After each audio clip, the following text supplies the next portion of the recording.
Good morning students. इससे पहले lecture में हमने नियम्स की बात कर रहे, जो रूल्स हैं, रूल्स की बात कर रहे थे। और रूल्स में हमने पहला टैक्सॉन की कोटि को देखा था, दूसरा प्रारूपीकरण के नियम को देखा था और तीसरा सिद्धांत को देखा था। चौथा यहाँ पर आता है कुलों के नाम।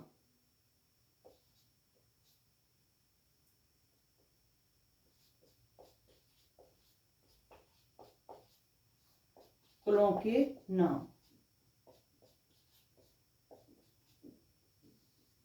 जो कुलों के नाम दिए जाते हैं, यहाँ पर जो कुलों के नाम रखे जाते हैं वो किस आधार पर दिए जाते हैं? तो या तो ये पूर्व वंश के नाम के आधार पर दिए जाते हैं, पूर्व वंश के नाम के आधार पर,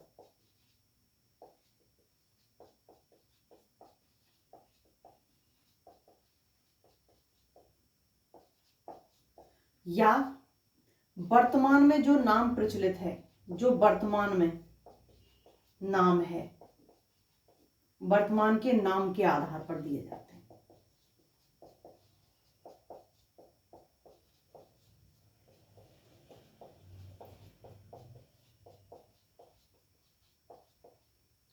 पूर्व वंश के नाम का क्या मतलब है? इससे पहले जो वंश आ रहा है, इससे पहले जो वंश आ रहा है उसके नाम के आधार पर, उससे लगता हुआ नाम, उससे मैच करता हुआ नाम देते हैं। या फिर जो वर्तमान में नाम प्रचलित है, जो नॉर्मली यहाँ पर नाम, जिस नाम से हम इनको जान रहे थे वो नाम प्रचलित है, तो उसके आधार पर यहाँ पर दिए जाते हैं। तो जब हम टैक्सॉन में जब रैंक को देख रहे थे तो वहां पर कौन सा सफिक्स लगाया था? यहाँ कुलों के पीछे जो सफिक्स लगाया जाता है वो लगाया जाता है एसी। कुलों के पीछे जो यहाँ पर सफिक्स लगाया जाता है वो कौन सा लगाया जाता है? एसी। तो जब भी हम किसी कुल का नाम रखेंगे तो उस कुल के नाम के पीछे क्या होना चाहिए?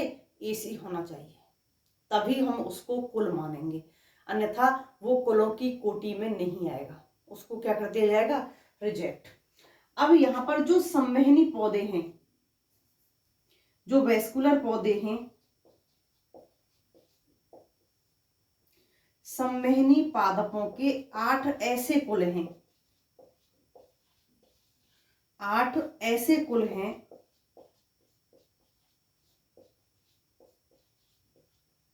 जिनके प्रचलित नाम, जिनके पुराने नाम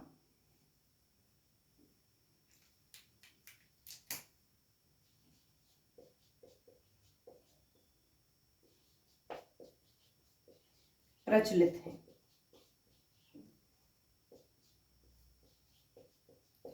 इनको आईसीबीएन के अकॉर्डिंग चेंज नहीं किया गया, क्योंकि यहां पर सभी नामों को आईसीबीएन के अकॉर्डिंग क्या कर दिया गया था? चेंज। तो यहाँ पर 8 संवहनी पादपों के ऐसे कुल हैं जिनको यहाँ पर चेंज नहीं किया गया, बाकी जितने भी कुल हैं सभी को यहाँ पर क्या कर दिया गया? चेंज। वो कौन से हैं? क्रूसीफेरी, लेग्यूमिनेसी, गट्टीफेरी, अम्बलीफेरी, कंपोजिटी, लेविएटी, पामी और ग्रेमनी। ये 8 वो कुल हैं जिनको चेंज नहीं किया गया। लेकिन आईसीबीएन ने क्या किया?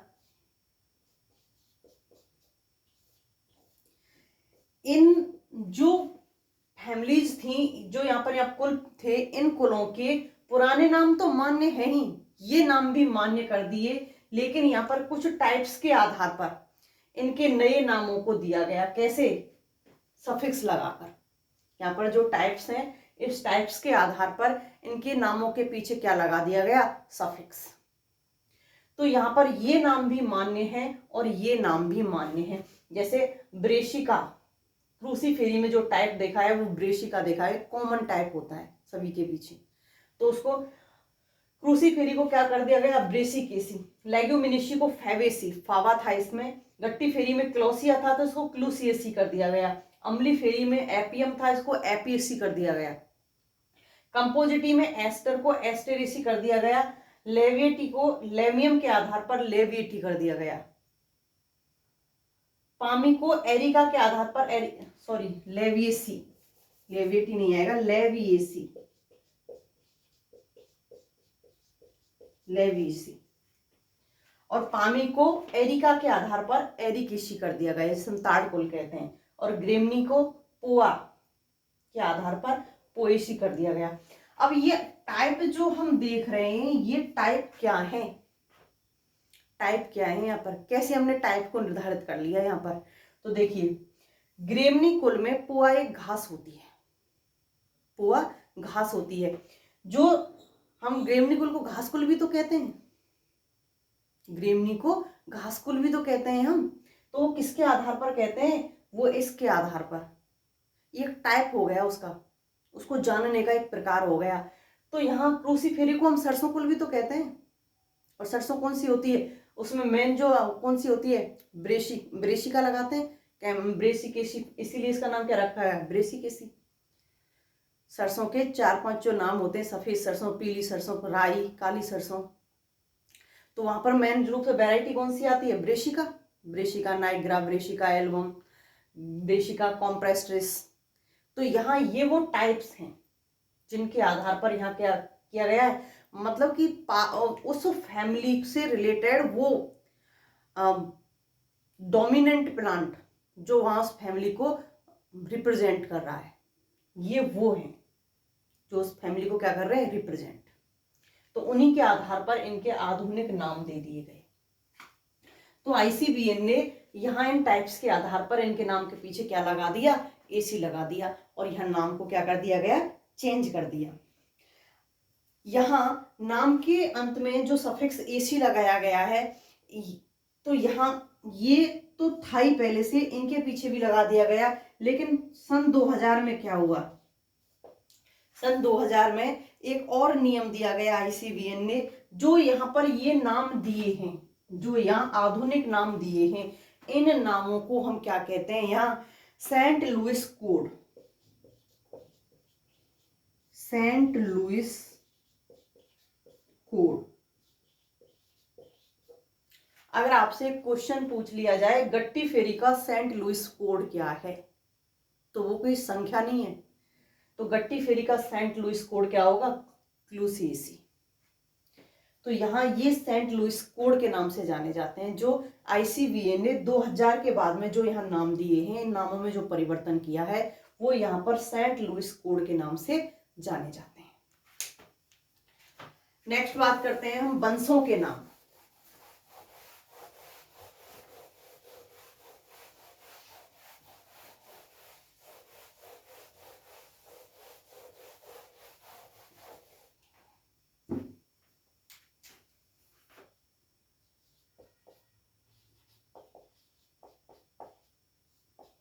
वंशों के नाम, शुरू में क्या हुआ था कि आईसीबीएन ने जो नाम यहां वंशों के रखवाए थे, वो आईसीबीएन ने जो नाम दिलवाए थे, वो कैसे दिलवाए थे, नियमों के आधार पर, नियमों के आधार पर।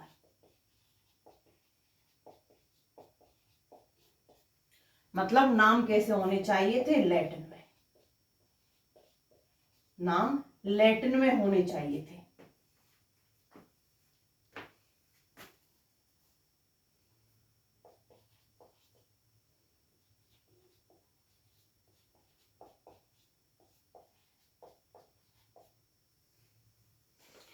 क्योंकि आईसीबीएन ने यही कहा था कि यहाँ पर जो भी नाम दिए जाएंगे एक ही भाषा होगी, और भाषा कौन सी होगी, लैटिन। तो यहाँ शुरुआत में जो वंशों के जो नाम रखे गए थे, वो वंशों के नाम आईसीबीएन के नियमों के अकॉर्डिंग रखे गए थे, और वो लैटिन भाषा में रखे गए थे। जैसे जैसे पादपों की खोज हुई, पादपों की संख्या बढ़ती गई, और पादपों की संख्या अत्यधिक होने की वजह से यहाँ लैटिन भाषा में नाम देना क्या हो गया, टिपिकल हो गया। नाम बहुत ज्यादा लंबे हो रहे थे, टिपिकल हो रहे थे, और सही से मैच भी नहीं हो रहे थे। तो इसलिए यहाँ पर एक सुझाव दिया गया, क्योंकि आप थर्ड पॉइंट पढ़ेंगे सुझाव, और वहां सुझाव में क्या होते हैं, जो नियम जो होते हैं वो कैसे होते हैं, सिद्धांतों में हमने पढ़ा था नियम कैसे होते हैं, उनको आवश्यकता अनुसार हम क्या कर सकते हैं, चेंज कर सकते हैं। तो यहाँ पर एक फिर सुझाव दिया गया, यहाँ पर कुछ चेंज किया गया कि यहाँ जो वंशों के नाम जो दिए जाएंगे, वो वंशों के नाम किसी भी स्रोत के आधार पर रख सकते हैं, किसी भी स्रोत के आधार पर, जहां से वो प्राप्त हो रहा है, स्रोत के आधार पर। अगर स्रोत के आधार पर हम नहीं रखना चाहें तो स्वेच्छा से रख सकते हैं, स्वेच्छा से रख सकते हैं। वो पौराणिक भी हो सकता है, हमारे जो धर्म है उस धर्म से संबंधित भी हो सकता है, कुछ भी हो सकता है वो। तो यहाँ स्रोत के आधार पर भी दे सकते हैं और स्वेच्छा से भी दे सकते हैं। वंश का जो नाम हम कैसे भी यहाँ पर दे सकते हैं। अब यहाँ पर ये नहीं रहा कि हम नाम कैसे देंगे लैटिन में, ऐसा नहीं रहा, लेकिन यहाँ पर कुछ और था, क्योंकि जो नाम दिए जाते हैं वो कैसे दिए जाते हैं, एक वचन में। वंश का जो नाम दिया जाता है वो एक वचन में दिया जाता है, और हम वंश के नाम से बता सकते हैं कि वो स्त्रीलिंग है, पुल्लिंग है या नपुंसक है। क्यों? क्योंकि यहाँ पर कुछ सफिक्स आते हैं। जैसे हम मेल की बात करें, अगर मेल का कोई नाम है तो उस मेल के नाम के पीछे ये वर्ड्स आएंगे लगे हुए, मेल के नाम के पीछे, पुल्लिंग के पीछे ये आएंगे, जिसे हम कह रहे हैं for example Anethum, for example sorry Anethum, Anethum. तो यह नाम के पीछे क्या आ रहा है, यूएम। ऐसे ही क्रैनम, क्रैनम। अगर कोई मादा पादप है, अगर कोई मादा पादप है तो उसके नाम के पीछे क्या रखेंगे हम, इस IS, कैलोट्रोपिस,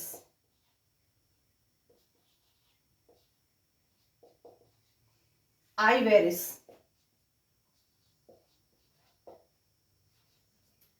कैलोट्रोपिस आइवेरिस। अगर नपुंसक है, अगर नपुंसक है तो उस पादप के नाम के पीछे क्या जोड़ते हैं हम, ए जोड़ा हुआ होगा। उस पादप के नाम के पीछे क्या जोड़ा हुआ होगा, ए। रोवल्फिया, एल्स्टोनिया,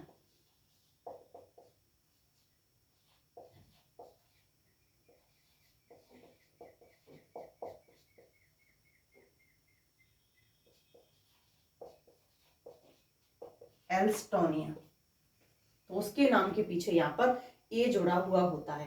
तो वंशों के नाम के आधार पर हम बता सकते हैं कि यहाँ पर जिस वंश का हम नाम लिख रहे हैं वो यहाँ पर पुल्लिंग है, स्त्रीलिंग है या नपुंसक है, किस प्रकार का पादप है वो, यहाँ इसके आधार पर यहाँ हम बता सकते हैं।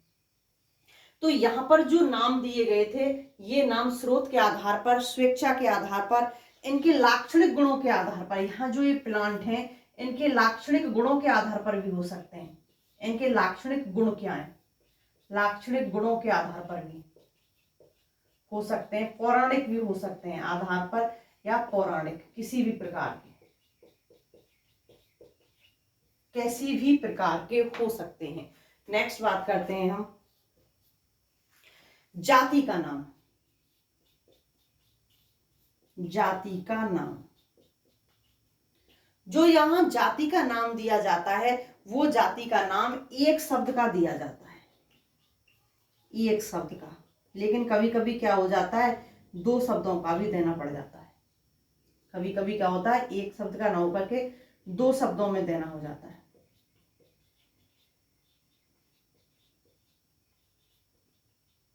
जाति का जो नाम दिया जाता है वो कैपिटल लेटर से दिया जाता है, स्मॉल लेटर से। तो ये नाम छोटे अक्षरों में लिखा जाता है, छोटे अक्षरों में, छोटे अक्षरों में लिखते हैं। और अगर एक शब्द का है तो कोई बात नहीं, लेकिन दो शब्द का है तो उसको किससे जोड़ते हैं हम, हाइफन से। कैसे, हिबिस्कस रोजा साइनेंसिस,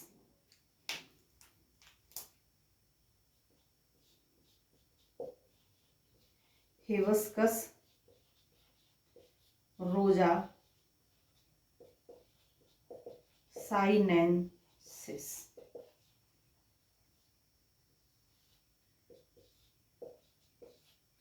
ये किसका नाम है, जाति का नाम, रोजा साइनेंसिस। तो यहां पर रोजा साइनेंसिस दो शब्द से है और दोनों शब्दों को हमने किससे जोड़ दिया, यहाँ पर दोनों शब्दों को हमने यहाँ पर हाइफन से जोड़ दिया। अगर दो शब्दों से मिलकर बना है तो उसको हम किससे जोड़ देंगे, हाइफन से। और एक शब्द से मिलकर बना है तो वहां पर जैसे एल्वा, पिटूनिया एल्वा, सॉरी पिटूनिया एल्वा, तो यहाँ पर एक शब्द का है तो एल्वा को हम एल्वा ही रख देंगे, वहां पर हाइफन की आवश्यकता नहीं होती है।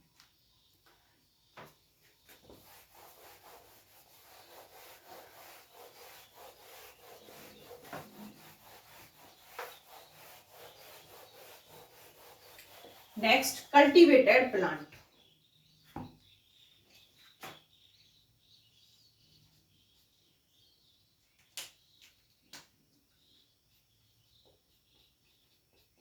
कल्टीवेटेड प्लांट, खेतहारी पादप।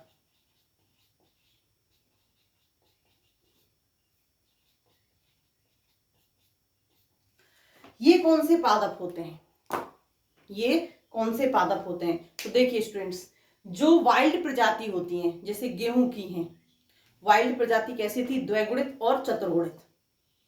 तो ऐसी वाइल्ड प्रजाति, ऐसे पादप जिनकी वाइल्ड प्रजाति पाई जा रही हैं, जिनकी जंगली प्रजातियां पाई जाती हैं और उन्हीं को उनके अंदर बिना कोई परिवर्तन करे डायरेक्ट क्या की जा रही है, उनकी खेती की जा रही है। तो यहाँ पर जिनमें बिना परिवर्तन करे यहाँ जिनकी खेती की जा रही है तो वहां वो मूल पादप के समान मिल रहे हैं। यहाँ जिनमें कोई भी अंतर नहीं है, वो मूल पादप के समान है, तो उनके नामों में परिवर्तन नहीं होगा। तो ऐसे खेताहारी पादप जो अपनी जंगली प्रजातियों से, अपनी जंगली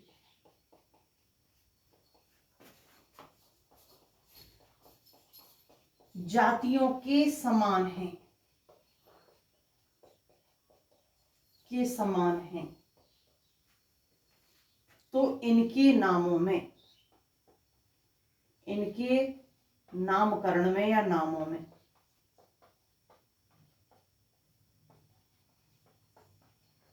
कोई परिवर्तन नहीं होता है, कोई परिवर्तन नहीं, जो नाम है वही नाम रहेंगे। फिर इनके नामों में यहाँ पर कोई भी परिवर्तन नहीं होगा।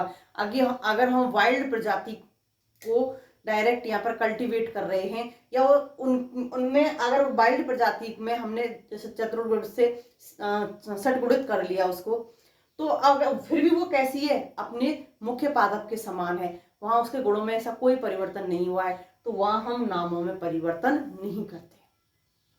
वही नाम जो उसके पहले कहीं कभी रखे गए हैं वही नाम यहाँ उनके कैसे रहेंगे, प्रचलित।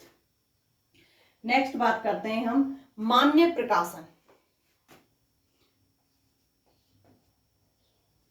वैध व मान्य या प्रभावकारी, प्रभावकारी प्रकाशन। देखिए स्टूडेंट्स, शुरू में मैंने आपको बताया था जब हम सिद्धांतों की बात कर रहे थे, अगर किसी साइंटिस्ट ने किसी पादप का नामकरण किया है, नामकरण किया है, खोजा है, उसके बारे में कोई अन्य रिसर्च की है, कोई अन्य खोज, कोई अन्य खोज की है, तो ये खोज कब मान्य होगी, यहाँ ये सारी चीजें कब मान्य होंगी? तो स्टूडेंट्स ये जब मान्य होंगी, यहाँ पर तीन चीजों को देखा जाता है, मेनली यहाँ पर तीन चीजों को देखा जाता है। कौन कौन सी? पहले तो यहाँ पर जो प्रकाशन किया है, ये प्रकाशन किसमें हो, प्रकाशन लैटिन में हो। पहले बात तो प्रकाशन किसमें हो, लैटिन भाषा में। दूसरी बात, यहां जो चीज हम दे रहे हैं, जिस चीज का हम प्रकाशन कर रहे हैं, जो यहाँ पर वनस्पति शास्त्री हैं, जो बॉटनिस्ट हैं, जो यहाँ पर बॉटनिस्ट हैं, जो वनस्पति शास्त्री हैं, इन वनस्पति शास्त्रियों की समझ में आना चाहिए।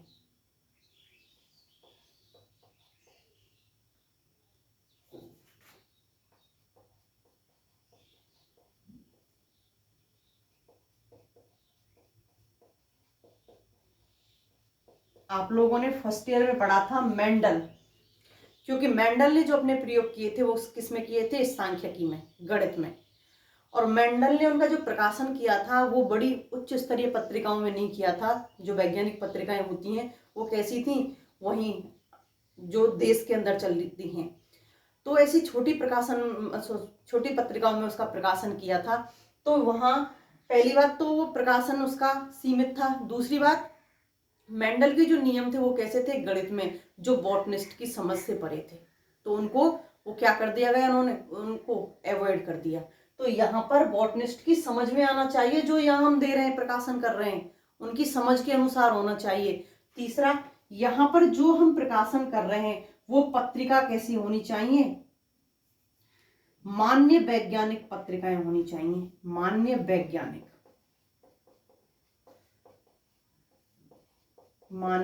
वैज्ञानिक पत्रिकाएं होनी चाहिए, जो कैसी होती हैं, इंटरनेशनल लेवल की होती हैं।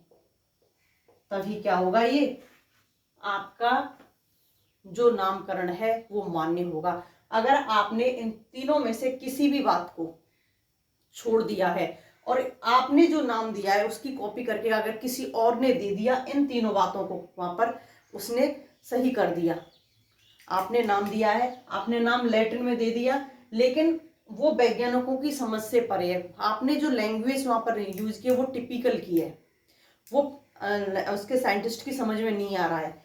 अगर दूसरे बंदे ने उसको ही सिंपली करके, उसको ही सरल करके अगर प्रकाशन करवा दिया किसी वैध पत्रिकाओं में, तो वो श्रेय उसके नाम जाएगा, आपके नाम नहीं जाएगा। तो यहाँ पर ये तीनों चीजें फॉलो होनी चाहिए। लेकिन वर्तमान में अभी क्या कर दिया है, यहाँ पर यहाँ जो परिवर्तन किया था ये 1955 में किया था। तो यहाँ पर क्या है कि अगर आपने नाम लैटिन भाषा में नहीं दिया है तो भी मान्य होगा। यहाँ पर अब लैटिन भाषा को हटाया हुआ तो नहीं कह सकते, अगर अन्य भाषा में दिया है, लैटिन में इसका अनुवाद नहीं किया है, लैटिन में अनुवाद नहीं किया है, तो भी क्या होगा, मान्य होगा। तीसरी जो हमने चीज पढ़ी थी वो थे सुझाव। तीसरा हमारा पॉइंट क्या था, सुझाव। यहां सुझावों में क्या आता है कि भविष्य में कभी इन फ्यूचर कभी भी भविष्य में अगर आवश्यकता पड़ी तो जो हमने नियम बनाए हैं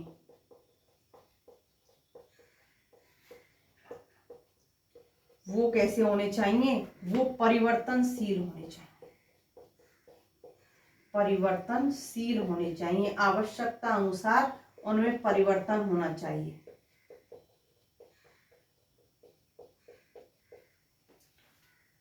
आवश्यकता पड़ने पर ये नियम कैसे होने चाहिए, परिवर्तनशील होने चाहिए।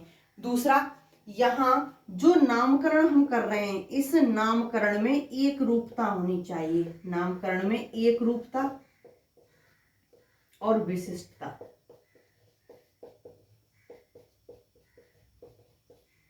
उपस्थित हो।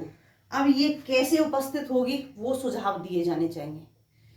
यहाँ नामकरण में एक रूपता और विशिष्टता यहाँ पर कैसे उपस्थित होगी, इन सुझावों को दिया जाना चाहिए। और नामकरण के नियमों को बेहतर कैसे बना सकें, नियमों को बेहतर कैसे बनाएं,